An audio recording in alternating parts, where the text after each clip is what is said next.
Teen Idol phase of his career. You see, we were born right in the middle of the Summer of Love, so 1967, that makes us 93. And it's kind of a cool time for music and for the world in general, especially in America. You know, the Ozzie and Harriet show ended in 1966, and with it was our dad's outlet to reach American households every week, and he was actually really thankful for that. He took a well-deserved break. And then he started thinking about what he wanted to do musically. And he took a look around at what was happening. Now the thing was, he wanted to, I don't know, I think he just kind of wanted to just write songs and stay at home, but he started getting people coming over, knocking on the door, saying, Rick, why don't you put a band together and do something different? Write your own songs for the first time. I mean, you gotta figure, it's 1967, it's the Hollywood Hills, so our household was a surreal existence. I like to say this, the guy with the crazy hair I found out that wouldn't leave was Bob Dylan. And Uncle George from next door, we rented a house and he signed everything Hare Krishna was George Harrison. And our sometime babysitter was Mama Cass Elliott from the Mamas and Papas. We were hungry for years. Hey. Woo! So it was one of those things where, they kept encouraging him to write. And so he started to do that. And that's when he formed his own band. It was when he was inducted in the Rock and Roll Hall of Fame, they gave him credit for founding a style of music called country rock. And it was neat. There was a club in Los Angeles. It's still there, but it doesn't do this kind of thing. But it was the happening place, that and the Whiskey A Go-Go, which is still there too. But you go to this place called the Troubadour, and you'd see all these members of the Buffalo Springfield, the Byrds, the Hollies, Linda Ronstadt's first band, Stone Pony, and Rick Nelson's Stone Canyon Band. And his bass player, Randy Meisner, went on to form a little band a couple years later called the Eagles. You might hear them. They're pretty good. And that was the kind of stuff that we grew up with, so you can kind of hear it in our music as well. But we have a video clip that shows our dad at this time in his life. See, the thing was, he wasn't selling any more records. The world had kind of forgotten about him, especially the music buying public. You got to figure, here's a guy that grew up on black and white television in the 50s, and everything that he symbolized was really not hip to the hippies, to the kids that were growing up with music. But the people who were making their music were huge fans of his. So it's neat to roll this clip and talk about when he first started writing his own music, but also, if anybody wanted to know how young we were when we got bitten by the music bug, we have video proof. And check us out as we rock the Huggies. Here we go. Woohoo!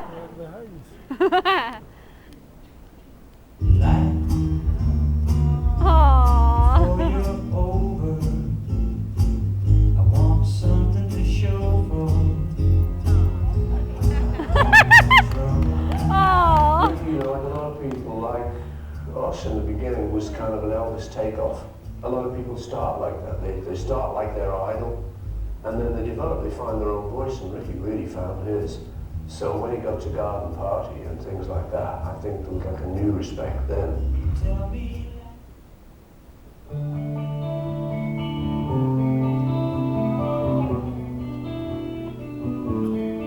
This is about my favorite song that my dad ever did. It was what I call a part of him.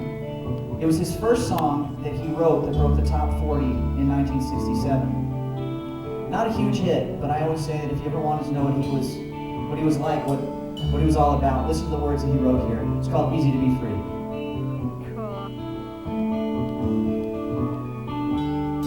Did you ever want to go where you've never gone before?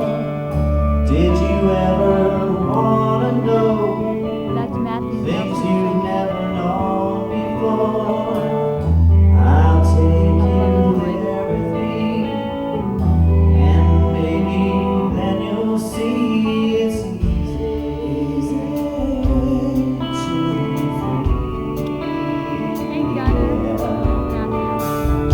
Did you ever want to fly over rainbow skies so high?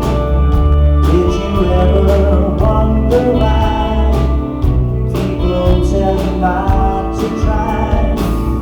I'll take you there with me, and maybe then you'll see it's easy to be free.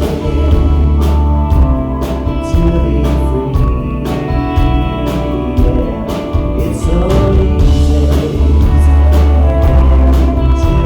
free. Yeah.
Gone before.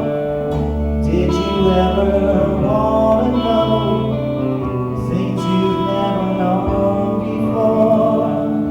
I'll take you there with me, and maybe then you'll see it's easy to be free.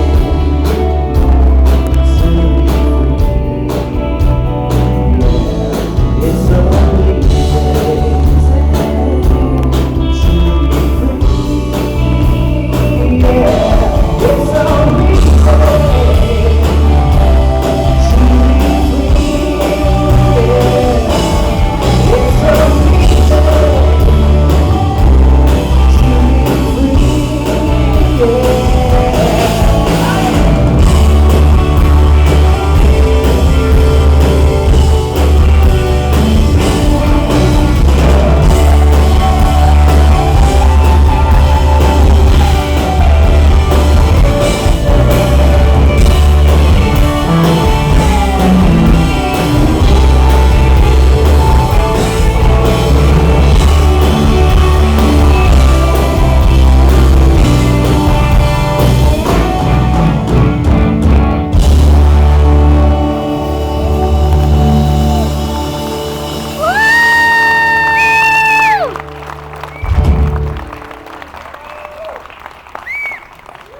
Now I'm kind of going to prove myself a liar here, so I said this night was all about our pop, but if it's all right, we're going to do one of our tunes. That's okay? Music business, but he definitely encouraged us to write.